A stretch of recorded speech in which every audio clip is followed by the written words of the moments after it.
Bom dia, boa tarde, boa noite.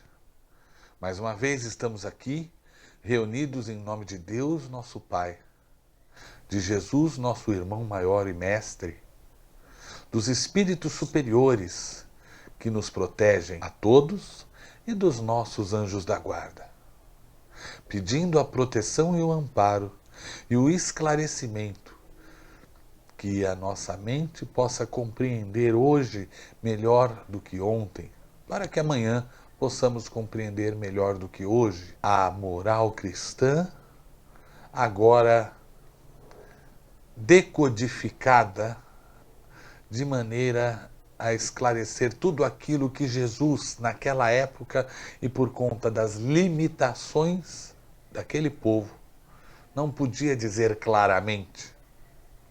Então disse muita coisa por parábolas, como sabemos, está nos evangelhos. Mas com o advento do Espiritismo, com a codificação da obra de Kardec, pudemos ter acesso a tantas coisas e a tantos esclarecimentos sobre pontos que já tinham sido tratados por Jesus e ainda nos era complicado entender. É nesse espírito de união, eu daqui e você, meu irmão, minha irmã do caminho, aí aonde estiver, o horário que for, possamos nos unir em pensamento e pedir que aquela compreensão que está na obra de Kardec, que nada mais é de uma continuação, de uma explicação do cristianismo, possa realmente ser compreendida. Vamos abrir ao acaso.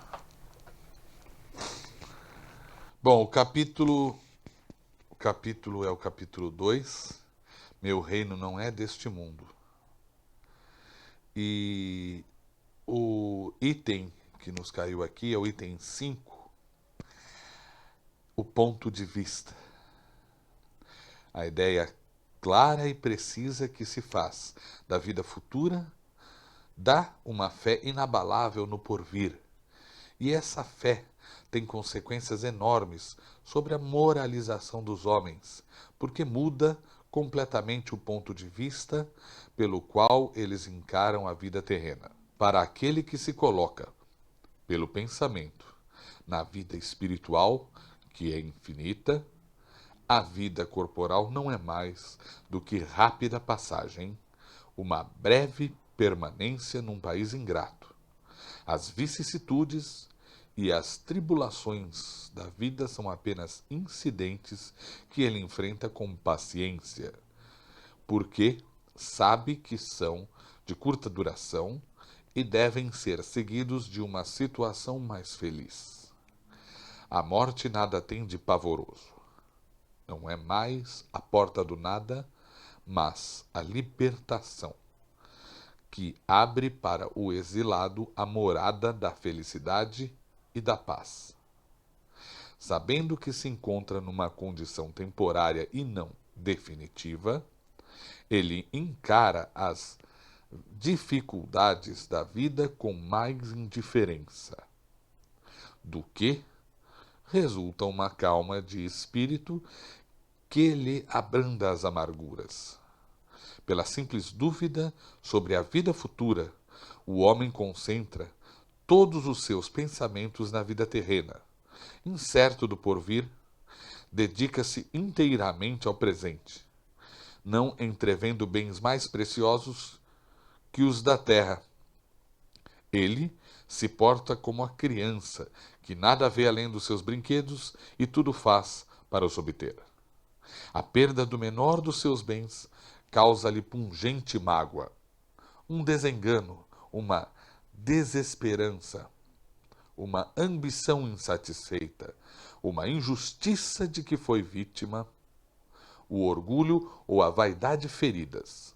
São tantos outros tormentos que fazem da sua vida uma angústia perpétua, pois que se entrega voluntariamente a uma verdadeira tortura de todos os instantes.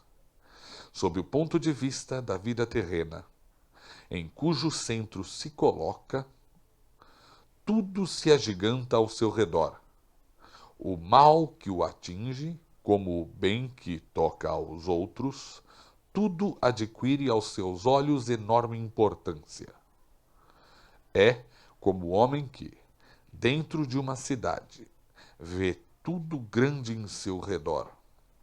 Os cidadãos eminentes como os monumentos, mas que, subindo uma montanha, tudo lhe parece pequeno.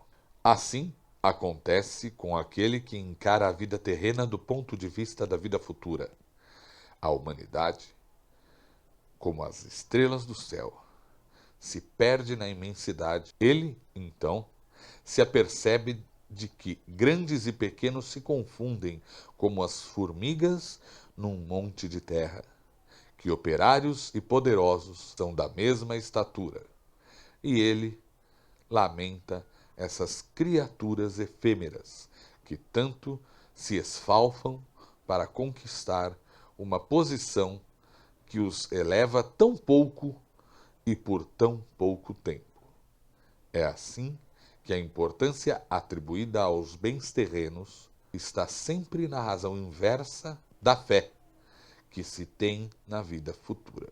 Irmãos e irmãs do caminho, esta lição nos chama a atenção para a forma que nos colocamos diante da vida. Temos uma escolha: amadurecer e confiar na perfeição de Deus e na bondade eterna de Deus, que nos prepara um porvir bom, proveitoso, produtivo e, por que não dizer, até agradável. No entanto, é preciso que passemos por algumas provas, é preciso que enfrentemos alguns pontos, geralmente ligados à nossa vaidade, ao nosso orgulho, esses defeitos tão terríveis que todos nós temos em maior ou menor grau. Mas, como diz a lição, e como sabemos por sermos cristãos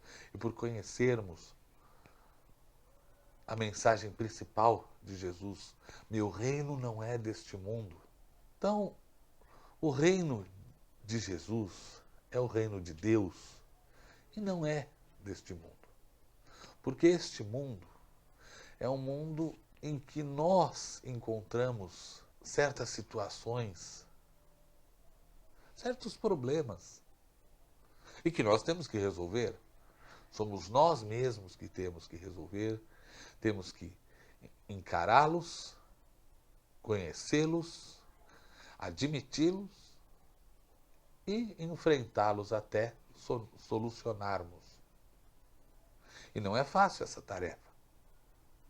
Mas fugir e deixar para amanhã, ou então se preocupar apenas com as coisas materiais, como diz a lição, como a criança que só se preocupa com o lazer, com o brinquedo,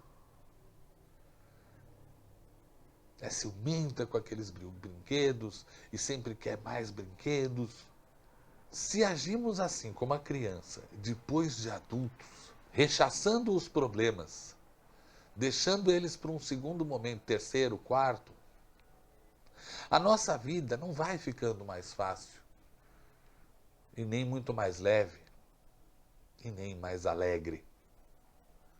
A nossa vida vai se tornando cada vez mais amarga, porque quanto menos conhecemos aquilo pelo qual temos que passar, mais aquilo nos amedronta, mais aquilo nos assombra, mesmo acordados. Ao passo que, enfrentando, encarando os nossos problemas, esses problemas se diminuem para o tamanho que eles têm. E se colocamos na nossa cabeça que não tem como passar por essa vida sem enfrentar aquilo, de certa forma, trazemos para os nossos corações um acalento e, por que não dizer, uma felicidade. porque são só aqueles problemas. Porque ao redor vemos outras pessoas e todos têm problemas. Todos têm problemas. Às vezes temos a impressão de que somos os únicos a passar por dificuldades. E aí vemos de perto alguém, vemos um pouco mais de perto alguém, e descobrimos que às vezes só temos isso ou aquilo de problema. E fica mais leve o fardo. Fica mais fácil de lidar com ele, fica mais fácil de enfrentar, fica mais fácil de superar. Sempre com fé em Deus, pedindo o amparo e a proteção do nosso anjo da guarda, mas sempre corajosos, encarando de frente todas as tarefas, todas as responsabilidades e todos os problemas que a vida nos mostra. Isso vai fazer muita diferença na hora do nosso desencarne. Isso vai fazer com que soframos menos na transição. Vai fazer com que enxerguemos melhor a nossa nova e original condição de espíritos que somos. E só essa razão já seria suficiente para que passássemos pelo que quer que fosse nessa vida. Assim, irmãs e irmãos do caminho, encerramos a leitura e a reflexão do dia de hoje, repetindo, como sempre fazemos, o Pai Nosso e agradecendo pela audiência. Pai nosso que estais nos céus, santificado seja o vosso nome. Venha a nós o vosso reino. Seja feita a vossa vontade, assim na terra como no céu. O pão nosso de cada dia nos dai hoje. Perdoai as nossas dívidas, assim como nós perdoamos os nossos devedores. E não nos deixeis, Senhor, cair em tentação, mas livrai-nos do mal, porque vosso é o reino, o poder e a glória, para todo sempre. Que assim seja. Graças a Deus.